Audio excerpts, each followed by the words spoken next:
In February 2009, Monterey City Council members voted unanimously to ban the use of polystyrene foam. It's commonly referred to as styrofoam in prepared food application. This ban would affect restaurants, cafeterias, delicatessens, gas stations, and special street event promoters, to name a few. Whether you're a vendor at a special event or have a cafeteria at your workplace, you're required to use products that are biodegradable, compostable, or recyclable. And the focus on styrofoam is really about the fact what it does to our litter base in the cities. We found that litter is a blight to our environment. We have tourists that come here to our town to see our beautiful nature. And we noticed that a lot of the majority of the materials that we're finding on the beaches was polystyrene based, was the foam polystyrene. And one way it was getting down there was through the takeout food applications. The products we're required to use have to be either compostable, biodegradable, or recyclable. And the importance of that is that we eventually want this material to go away. So right now, if this lands into a trash can and it goes into our landfill, it will dissolve and be nothing. And in the past, styrofoam didn't do that. It would remain in our landfills forever. And if any of these items make it down to the beach, they will compose in 60 to 90 days, but they won't be around for years and years to come. So these different materials, this one is made out of corn. This is just a non-petroleum lined paper cup. And this one is made out of sugarcane waste stock. And it's called bagasse.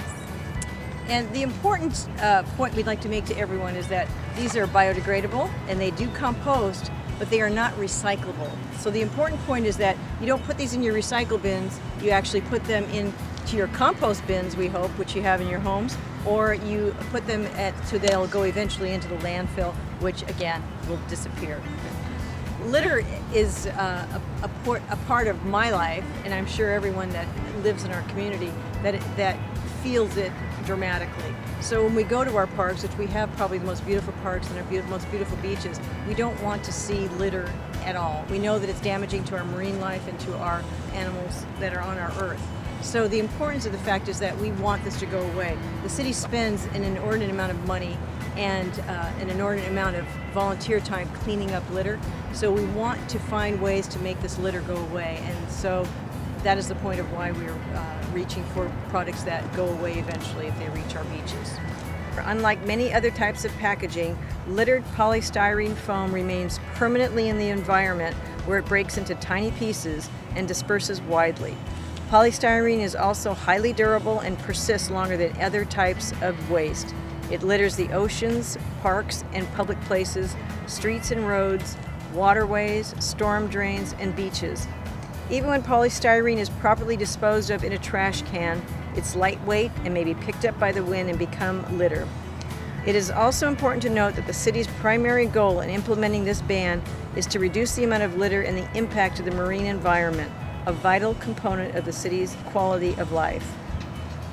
In the recent past, I know that there's a misconception that these types of items that are compostable or biodegradable are more expensive, but because of the increased demand and the usage of them, and a lot of different cities accepting and adopting ordinances of this type, the costs of these have become comparable to the use of polystyrene. And these are non-petroleum based products.